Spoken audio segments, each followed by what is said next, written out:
Assalamualaikum warahmatullahi wabarakatuh. Perkenalkan, nama saya Askia Safanur Ajril dengan NIM 2250191092. Pada kesempatan kali ini, saya akan mempresentasikan hasil tugas sebelum praktikum dengan judul Standarisasi Bahan Baku dan Sediaan Farmasi Berbasis Bahan Alam. Topik ini sangat penting karena saat ini penggunaan bahan alam dan pengembangan obat terus meningkat. Namun, agar bahan alam dapat digunakan secara aman, efektif, dan bermutu, diperlukan proses standarisasi yang jelas sesuai dengan pedoman Farmakope Herbal Indonesia atau FHI.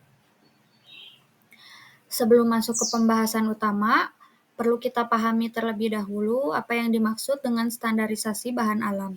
Standarisasi adalah upaya untuk menjamin bahwa bahan baku maupun produk jadi dari bahan alam memiliki kualitas, keamanan, dan kemurnian yang konsisten dengan standar yang ditetapkan. Dalam dunia farmasi, proses ini sangat penting karena bahan alam memiliki variasi kandungan kimia yang tinggi tergantung pada jenis tanaman, lokasi tumbuh, musim, dan cara pengolahannya. Melalui standarisasi, kita dapat memastikan bahwa produk herbal yang dihasilkan memiliki mutu yang dapat dipertanggungjawabkan secara ilmiah dan farmaseutis. Selanjutnya, soal nomor 1. Sebutkan parameter mutu bahan baku, simplicia, dan ekstrak dan sediaan obat bahan alam yang umum dipersyaratkan oleh Farmakope Herbal Indonesia atau FHI. Parameter mutu bahan baku, simplicia, dan ekstrak, dan sediaan obat bahan alam yang dipersyaratkan oleh Farmakope Herbal Indonesia atau FHI terbagi menjadi dua kelompok, yaitu parameter spesifik dan parameter non-spesifik. Parameter spesifik berkaitan dengan identitas bahan, baik secara makroskopis, mikroskopis, maupun kimiawi. Untuk simplicia, identitas meliputi nama latin tanaman, bagian tanaman yang digunakan, misalnya daun, batang, atau akar. Selanjutnya ada ciri pemberian organoleptis seperti warna, bau, dan rasa. Ciri makroskopis dan mikroskopis, senyawa identitas yang terdeteksi dengan metode kromatografi lapis tipis atau KLT. Tujuan dari parameter ini adalah untuk memastikan bahwa bahan yang digunakan benar-benar berasal dari tanaman yang sesuai, tidak tertukar, dan tidak tercemar bahan lain. Parameter non-spesifik berhubungan dengan kemurnian dan kualitas fisik dari bahan tersebut. Beberapa parameter yang termasuk di dalamnya antara lain, yang pertama ada kadar air dan susut pengeringan yang biasanya tidak boleh lebih dari 10%, kadar abu total dan kadar abu tidak larut asam untuk menilai kemurnian dan dari kontaminan mineral, kadar sari larut air dan larut etanol yang menunjukkan kemampuan senyawa aktif larut dalam pelarut tertentu, dan yang terakhir ada kandungan kimia atau senyawa penanda, serta cemaran dan keamanan seperti mikroba, logam berat, pestisida, dan aflatoksin. Semua parameter ini bertujuan agar simplicia dan ekstrak yang digunakan memiliki mutu yang baik dan aman digunakan dalam formulasi sediaan farmasi. Selanjutnya ada parameter simplicia. Yang pertama ada identitas atau identifikasi, kadar air atau susut pengeringan, abu total, abu larut air, dan abu tidak larut asam, kadar sari larut dalam pelarut tertentu, kandungan bahan kimia atau sifat kimia khusus, senyawa penanda atau minyak atsiri, dan cemaran dan keamanan. Selanjutnya parameter mutu ekstrak, yaitu ada identitas ekstrak, rendemen atau yield ekstraksi, kandungan senyawa identitas, marker, kimia, kadar air, cemaran mikroba, cemaran logam berat, residu, pestisida, aflatoksin, abu total, dan abu tidak larut asam.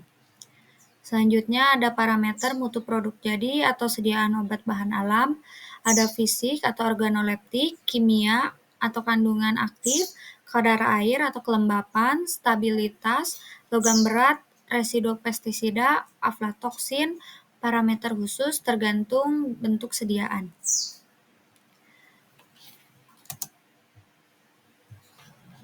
Parameter ini memastikan bahwa ekstrak yang digunakan dalam pembuatan obat herbal memenuhi standar keamanan dan efektivitas yang telah ditetapkan. Parameter mutu produk jadi atau sediaan obat bahan alam. Untuk produk jadi, parameter mutunya juga penting agar produknya yang sampai ke konsumen aman dan stabil. Selanjutnya, soal nomor 2, sebutkan metode analisis kimia yang umum digunakan di Farmakope Herbal Indonesia. Metode analisis kimia yang umum digunakan di Farmakope Herbal Indonesia. Ada beberapa metode analisis yang digunakan untuk memastikan kualitas bahan alam, diantaranya ada metode gravimetri dan volumetri untuk menentukan kadar air, kadar abu, sari larut. Yang kedua ada KLT atau kromatografi lapis tipis untuk menentukan identifikasi senyawa penanda. Yang ketiga ada spektrofotometri UV visible untuk penetapan kadar senyawa aktif total. Yang keempat ada HPLC atau kromatografi kinerja cair tinggi untuk menentukan kuantifikasi presisi tinggi. Yang kelima ada uji fitokimia kualitatif, yaitu screening senyawa metabolit sekunder. Kromatografi lapis tipis atau KLT, metode ini merupakan salah satu teknik yang paling dasar dan paling banyak digunakan dalam analisis bahan alam. KLT digunakan untuk mengidentifikasi senyawa penanda atau marker kompoun dalam suatu ekstrak, misalnya flavonoid, alkaloid, atau tanin. Prinsipnya adalah pemisahan senyawa berdasarkan perbedaan tingkat kepolaran di antara fase diam dan fase gerak. Biasanya digunakan lempeng silika gel sebagai fase diam, sedangkan pelarut campuran digunakan sebagai fase gerak. Sampel ekstrak ditotolkan pada bagian bawah lempeng, lalu lempeng dimasukkan dalam bejana berisi pelarut. Setelah pelarut naik, senyawa akan terbawa dengan kecepatan berbeda sesuai polaritasnya. Setelah dikeringkan, lempeng disemprot dengan reaksi tertentu, misalnya FeCl untuk fenolik atau drag and drop untuk alkaloid, dan diamati di bawah sinar UV visible. Setiap senyawa akan menunjukkan noda dengan nilai RF yang khas. Dari nilai RF inilah kita bisa mengidentifikasi senyawa yang ada di dalam ekstrak. Sebagai contoh, pada ekstrak daun seledri, KLT dapat digunakan untuk mendeteksi adanya flavonoid apigenin, yang merupakan salah satu marker kompon khas pada tanaman ini. Kelebihan metode KLT adalah cepat, sederhana, dan tidak memerlukan alat canggih, sehingga sangat cocok untuk analisis awal. Namun kekurangannya hasilnya bersifat semi kuantitatif sehingga tidak memberikan nilai kadar yang pasti. Selanjutnya ada spektrofotometri UV visible. Metode spektrometri UV visible ini digunakan untuk menentukan kadar senyawa aktif total dalam bahan alam, misalnya kadar flavonoid total, fenolik total, atau antosianin. Prinsip kerjanya adalah pengukuran serapan hanya oleh molekul pada panjang gelombang tertentu di wilayah ultraviolet UV atau cahaya tampak visible.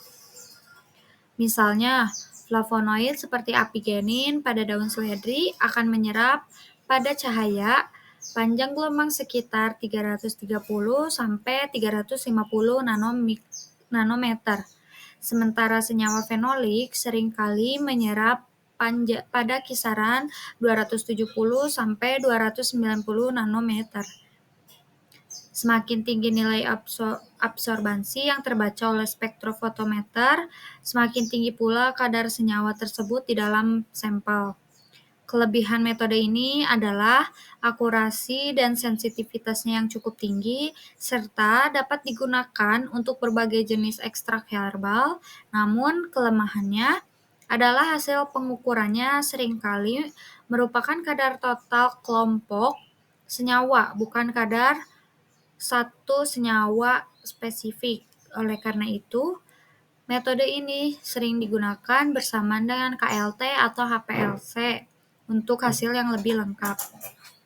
Selanjutnya ada metode gravimetri dan volumetri. Kedua metode ini termasuk dalam analisis kimia klasik, tetapi masih sangat relevan. Digunakan hingga sekarang dalam penetapan parameter non-spesifik.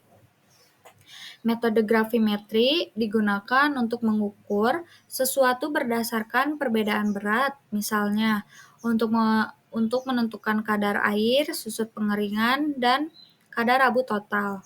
Contohnya, sampel simplisia dikeringkan dalam oven pada suhu tertentu, beratnya konstan, perbedaan berat sebelum dan sesudah pengeringan mencerminkan kadar airnya. Selanjutnya, metode volumetri di sisi lain digunakan untuk menentukan kadar suatu zat melalui titrasi, misalnya dalam pengujian kadar abu tidak larut asam atau penetapan kadar zat aktif tertentu yang dapat bereaksi dengan titran standar. Kedua metode ini relatif sederhana, tetapi sangat penting dalam pengujian bahan alam karena hasilnya menjadi dasar untuk menentukan apakah bahan tersebut memenuhi standar mutu Farmakope Herbal Indonesia atau tidak. Sebagai contoh, jika kadar air melebihi batas maksimal, biasanya 10%, maka bahan tersebut dianggap tidak stabil karena karena bersifat ditumbuhi mikroba. Selanjutnya, yang keempat ada uji fitokimia kualitatif. Uji ini untuk pengujian awal mengetahui jenis metabolit sekunder yang terkandung dalam suatu ekstrak herbal. Uji ini dilakukan untuk mengidentifikasi kelompok senyawa seperti alkaloid, flavonoid, saponin, tanin, steroid, dan glikosida. Setiap kelompok senyawa diuji dengan reaksi kimia khusus. Misalnya, reaksi Dragon Grove untuk mendeteksi alkaloid akan muncul warna jingga, kemerahan. Reaksi FeCl3 untuk mendeteksi senyawa fenolik akan muncul warna biru kehitaman. Uji busa untuk mendeteksi saponin, reaksi Lieberman-Burchard untuk mendeteksi steroid atau triterpenoid. Meskipun uji ini bersifat kualitatif, hasilnya sangat berguna untuk memberikan gambaran awal tentang kandungan kimia ekstrak yang akan distandarisasi. Sebagai contoh, ekstrak daun seledri menunjukkan hasil positif pada flavonoid, fenolik, dan minyak atsiri, kemudian bisa menjadi dasar untuk analisis lanjutan dengan metode kuantitatif. Yang terakhir ada HPLC, High Performance Liquid Chromatography, dan KLT densitometry. Metode HPLC merupakan teknik analisis kuantitatif yang sangat presisi dan akurat, serta digunakan untuk mengukur kadar pasti dari senyawa aktif tertentu. Berbeda dengan KLT yang hanya menunjukkan adanya senyawa, HPLC mampu memisahkan, mengidentifikasi, dan menghitung kadar senyawa spesifik secara tepat. Prinsip kerjanya mirip dengan KLT, tetapi prosesnya dilakukan dalam kolom bertekanan tinggi dengan detektor otomatis. Setiap senyawa akan keluar dari kolom pada waktu tertentu dikenal sebagai waktu retensi, dan dibandingkan dengan standar pembanding untuk menentukan identitasnya. Misalnya, pada ekstrak daun seledri, HPLC dapat digunakan untuk menentukan kadar apigenin dan apin secara kuantitatif, yang merupakan senyawa bioaktif utama, sedangkan KLT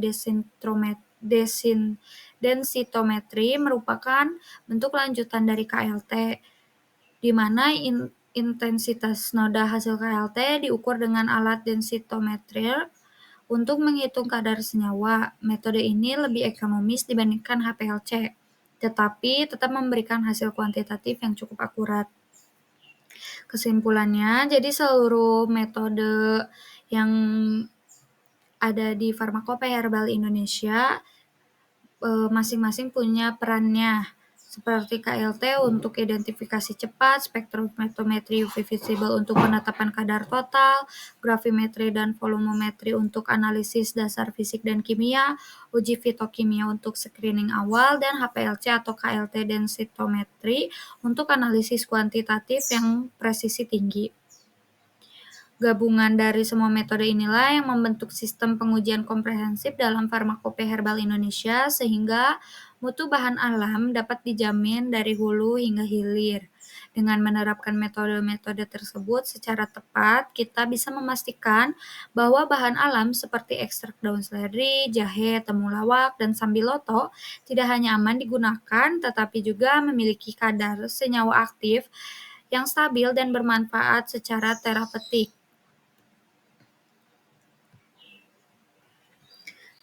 Selanjutnya soal nomor 3. Rangkuman pengujian dalam parameter standarisasi yang tertera pada Pharmacopeia Herbal Indonesia. Pengujian dan parameter standarisasi pada Pharmacopeia Herbal Indonesia. Yang pertama ada susut pengeringan. Metode pengujiannya menggunakan gravimetri dengan pemanasan.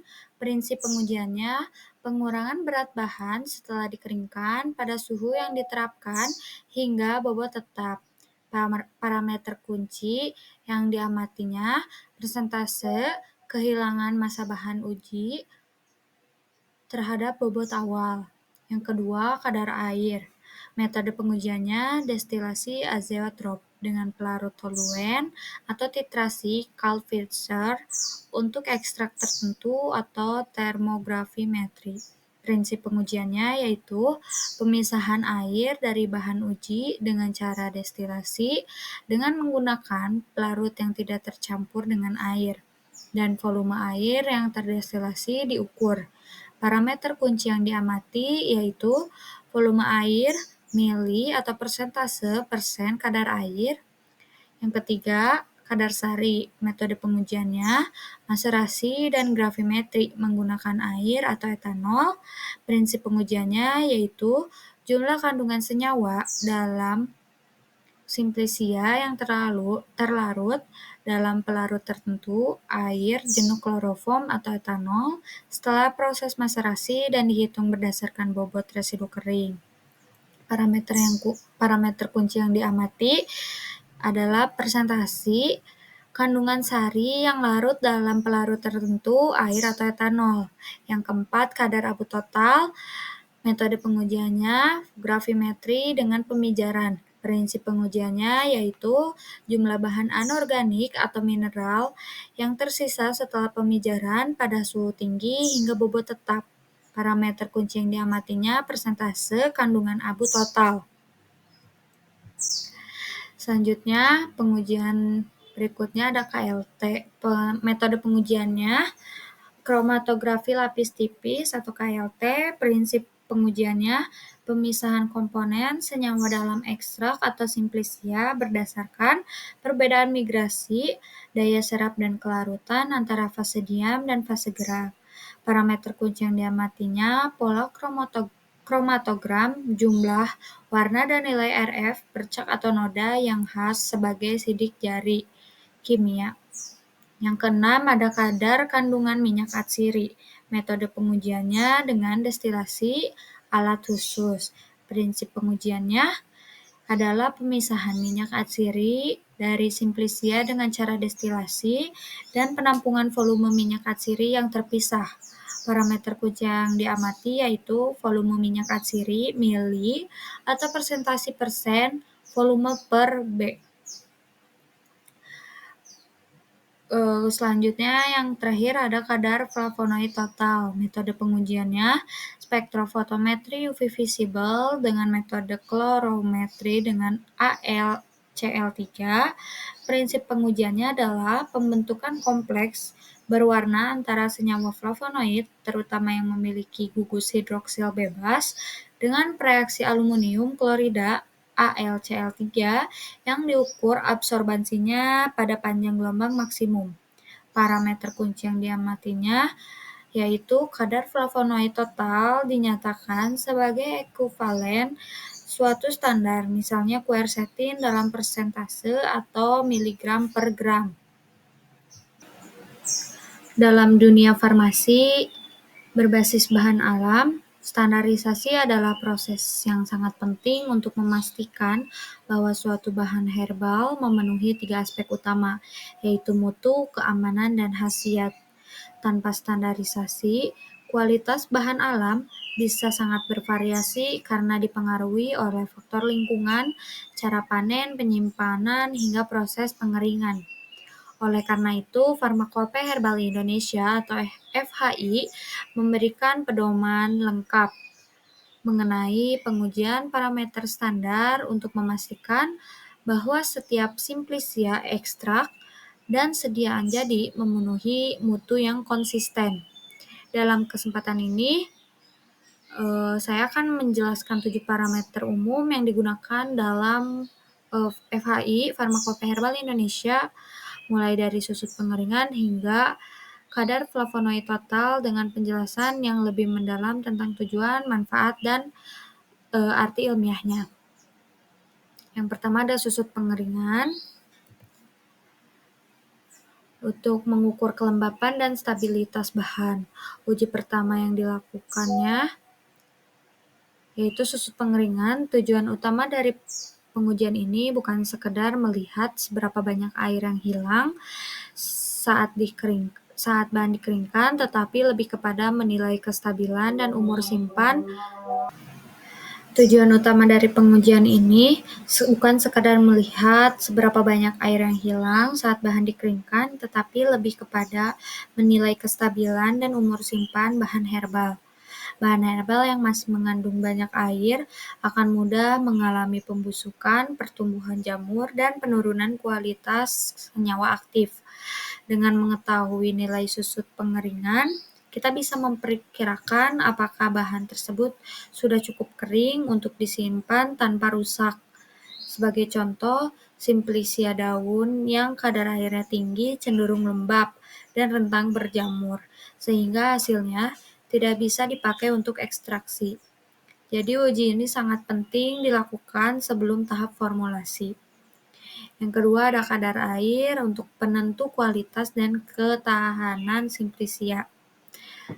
Berbeda sedikit dari susut pengeringan, uji kadar air dilakukan dengan metode yang lebih spesifik untuk menghitung jumlah air yang benar-benar terkandung di dalam bahan. Hasil kadar air tidak hanya menggambarkan kondisi fisik bahan, tetapi juga menentukan daya simpan dan kestabilan kimia senyawa aktif. Bila kadar air terlalu tinggi, senyawa aktif dapat mengalami oksidasi atau hidrolisis, menyebabkan perubahan warna, bau, dan penurunan efektivitasnya bahan. Sedangkan bila kadar air terlalu rendah, bahan bisa menjadi terlalu rapuh dan mudah hancur. Dalam dunia industri herbal, pengendalian kadar air adalah langkah pertama untuk menjamin mutu bahan baku, karena bahan dengan kadar air ideal lebih mudah diolah, diekstraksi, dan distandarkan. Yang ketiga ada kadar sari, indikator kandungan senyawa aktif. Ada uji kadar sari, baik sari larut air maupun sari larut etanol. Uji ini dilakukan untuk mengetahui seberapa banyak zat aktif yang dapat terekstraksi oleh pelarut tertentu. Artinya semakin tinggi kadar sari, semakin banyak pula senyawa aktif yang bisa diambil dari bahan herbal tersebut. Sari larut air menunjukkan jumlah senyawa yang mudah larut seperti glikosida, tanin, atau karbohidrat, sedangkan sari larut etanol biasanya menunjukkan jumlah senyawa lipofilik seperti flavonoid atau alkaloid. Dengan begitu, uji kadar sari bisa memberikan gambaran menyeluruh tentang kekayaan kimiawi dan potensi terapeutik bahan herbal. Sebagai contoh, ekstrak daun seledri yang seharusnya menunjukkan kadar sari etanol yang tinggi karena banyak kandungan flavonoid dan minyak volatilnya yang larut dalam pelarut etanol. Selanjutnya, pengujian kadar abu total yang dilakukan untuk menilai kandungan zat anorganik atau mineral di dalam bahan herbal. Secara sederhana, uji ini bisa menggambarkan seberapa bersih dan murni bahan dari kontaminasi seperti tanah, pasir, atau debu. Nilai kadar abu yang terlalu tinggi menunjukkan adanya kontaminasi logam atau bahan tak organik. Sedangkan kadar abu yang normal menandakan bahwa bahan telah melalui proses pembersihan yang baik. Selain itu, hasil kadar abu juga digunakan untuk mengidentifikasi kandungan mineral alami tanaman karena setiap tanaman memiliki pola kadar abu yang khas. Dengan demikian, uji kadar abu bukan hanya untuk mendeteksi kotoran, tetapi juga bisa menjadi salah satu cara untuk mengenali keaslian bahan herbal. Berikutnya ada KLT. KLT merupakan salah satu uji paling penting dalam standarisasi karena berfungsi untuk mengidentifikasi senyawa aktif atau senyawa penanda marker kompon. Setiap tanaman memiliki komposisi kimia unik dan dengan metode KLT kita bisa melihat pola bercak khas atau sidik jari kimia dari bahan tersebut. Misalnya, ekstrak daun seledri yang asli akan menampilkan bercak khas pada posisi tertentu di pelat kromatografi yang menunjukkan adanya senyawa flavonoid tertentu seperti apigenin. Bila hasil bercak berbeda, maka bisa jadi bahan tersebut tidak murni atau telah tercampur dengan tanaman lain. Dengan demikian, KLT berperan penting dalam memastikan keaslian bahan herbal, kestabilan senyawa aktif, dan keseragaman mutu produk. Ini menjadi dasar utama dari standar herbal ekstrak. Selanjutnya ada beberapa tanaman obat mengandung minyak atsiri sebagai komponen utama senyawa aktifnya, seperti jahe, kayu putih, serai, dan daun jeruk. Oleh karena itu, kadar minyak atsiri menjadi parameter penting dalam standarisasi bahan alam. Pengujian ini dilakukan untuk mengetahui seberapa banyak minyak atsiri yang terkandung dalam bahan herbal, karena kandungan ini sangat berpengaruh terhadap aktivitas farmakologisnya seperti antimikroba, antiinflamasi, atau relaksan. Menariknya, kadar minyak atsiri juga bisa menjadi penanda kesegaran bahan. Bahan yang terlalu lama disimpan atau dikeringkan dengan suhu tinggi akan kehilangan sebagian besar minyak atsirinya, sehingga mutu dan aromanya menurun. Jadi uji kadar minyak atsiri tidak hanya untuk mengetahui jumlahnya, tetapi juga untuk menentukan kualitas penyimpanan dan proses pengolahan bahan. Yang terakhir ada penetapan kadar flavonoid total.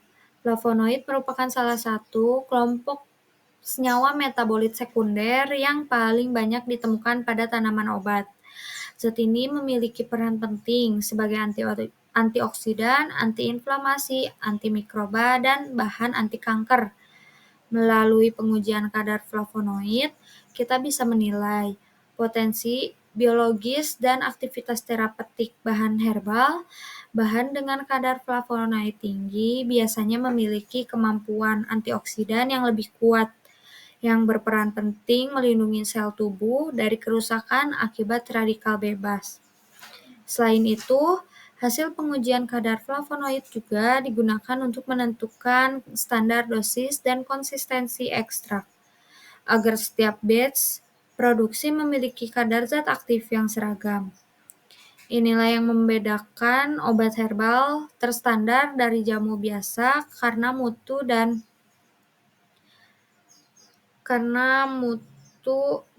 kadarnya benar-benar terukur. Kesimpulannya, Dari pengujian yang telah dijelaskan, dapat disimpulkan bahwa setiap metode memiliki peran dan fungsi yang berbeda, namun semuanya bertujuan untuk memastikan mutu, kemurnian, dan efektivitas bahan herbal. Uji susut pengeringan dan kadar air menjamin stabilitas bahan. Uji kadar sari dan kadar abu memastikan kemurniannya. Uji KLT membuktikan keaslian senyawa kimia. Uji minyak atsiri menilai potensi farmakologis, dan uji flavonoid menunjukkan kekuatan aktivitas biologis bahan herbal. Seluruh pengujian ini saling mendukung dan merupakan bagian dari sistem standarisasi farmakope herbal Indonesia yang bertujuan untuk menghasilkan obat herbal yang bermutu tinggi, aman dikonsumsi, dan memiliki khasiat yang dapat dibuktikan secara ilmiah. Dengan penerapan standar ini, Indonesia tidak hanya mempertahankan warisan pengobatan tradisional, tetapi juga membawanya ke arah yang lebih modern, ilmiah, dan berdaya saing global. Demikian pemaparan saya mengenai tugas sebelum praktikum bahan alam, metode dan prinsip pengujian dalam parameter standarisasi farmakope herbal Indonesia. Terima kasih atas perhatiannya. Wassalamualaikum warahmatullahi wabarakatuh.